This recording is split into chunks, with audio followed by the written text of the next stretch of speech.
मैंने सिर्फ हवाबाजी में नहीं कहा है कि मैं कुरान पढ़ी हूँ, बल्कि मैं कुरान लेकर घूमती रहती हूँ एकदम। और जैसे डिक्शनरी में वो लगाया जाता है ना मार्कर, वैसे लगा लगा कर घूमती हूँ। बहुत ज़रूरी है रखना साथ में।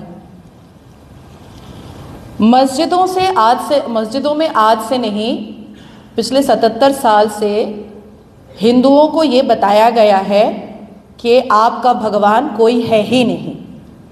अजान की जब शुरुआत होती है वो होती है अल्लाहु अकबर अल्लाहु अकबर, अल्लाह इज़ मोस्ट ग्रेट।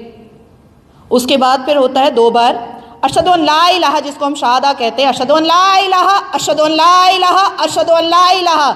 मैं टेस्टिफाई करती हूँ, और इस्लाम के मानने वाले इस बात को टेस्टिफाई करते हैं कि इस धरती पर, इस आकाश पे कोई भी खुदा हो ही नहीं सकता है पूजनीय सिवाय मेरे अल्लाह और मेरे रसूल के। उसके बाद आता है हैया अलल सलाह, हैया अलल सलाह, आओ नमाजी नमाज को, हैया अलल फलाह, हैया अलल फलाह, आ जाओ और नमाज पढ़ो। और लास्ट में आता है ला इलाहा इल्लल्लाह, सिर्फ और सिर्फ खुदा है, इसके अलावा पूजनीय कोई नहीं है। अब आते हैं, ये मैंने आपको अजान का अर्थ बताया, और मुझे समझ में नहीं आता है कि हमारे शांतिपूर्ण समुदाय इतने बहरे हैं कि वो 77 साल से लाउड स्पीकर पर चिल्ला करके उनको मस्जिद में बुलाना पड़ता है, अदरवाइज वो जाते नहीं हैं।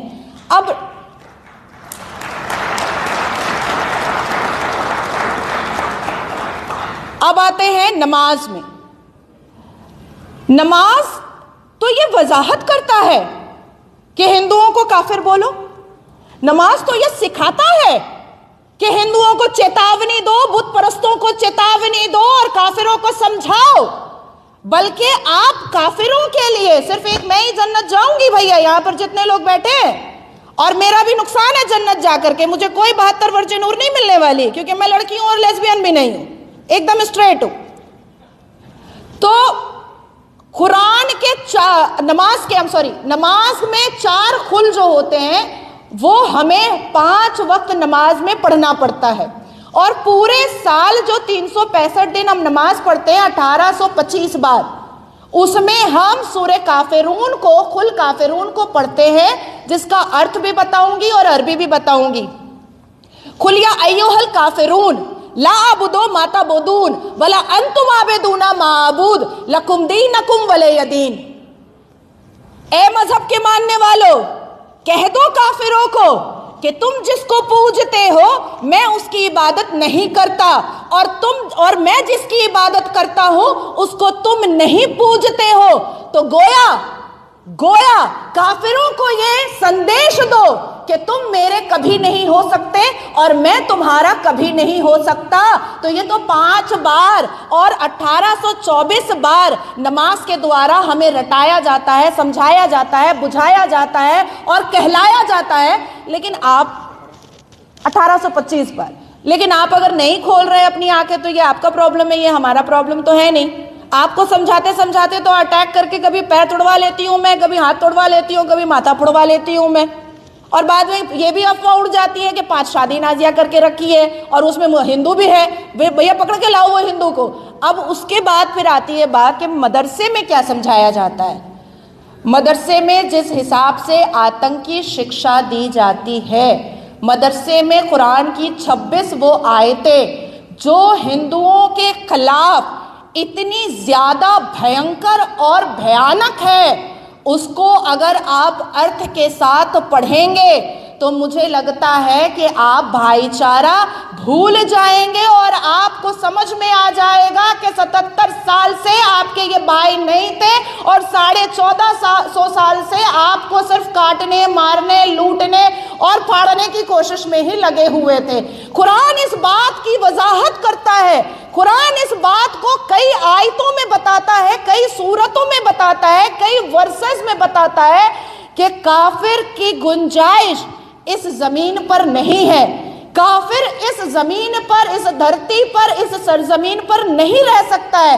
अल कुरान ने वाज़ह किया है अपनी 26 आयतों में, जिसमें आप सूरह तौबा अगर आप पढ़ेंगे तो सूरह तौबा के हर वर्सेस आपको यही बताएंगे कि अगर कोई काफिर किसी इस्लाम के मानने वाले के हत्थे आ जाए तो उसको दर्दनाक मौत दो, आराम वाला मौत नहीं। पकड़ो, कोड़े मारो, पानी में डुबाओ, गर्म पानी में डुबाओ, छाले उखाड़ो उसके घर की बहू बेटियों को लूटो और उसको ऐसी दर्दनाक मौत दो कि वो डर करके इस्लाम कबूल कर ले, और अगर तब भी ना कबूल करे तो उसके जिंदा रहने की कोई गुंजाइश बिल्कुल नहीं है। ये कुरान का सूरह तौबा पढ़ लीजिए, कुरान की वो 26 आयतें पढ़ लीजिए। तो आपको अगर ऐसा फील होता है कि अरे नहीं बच्चे जा रहे हैं मदरसे में, अच्छी दीनी तालीम ले रहे हैं, भाई वो आपका श्रीमद् भगवत गीता है जो खूबसूरत बातें बताता है, वो आपका ऋग्वेद है जो बहुत ही टेक्नोलॉजी वाली बातें बताता है, वो आपका अर्थवेद है जो इंसान को मेडिसिन देता है बना करके, जड़ी बूटी देता है बना करके, जीरो का आविष्कार करता है, सूर्य और चंद्रमा की दूरियों को बताता है। हमारे अल कुरान में ऐसी कोई टेक्नोलॉजी या साइंटिफिकल बात नहीं है। आज भी मुसलमान कहता है कि धरती चिपटी है, आज भी कहता है, उनसे पूछा जाएगा तो यही कहेगा।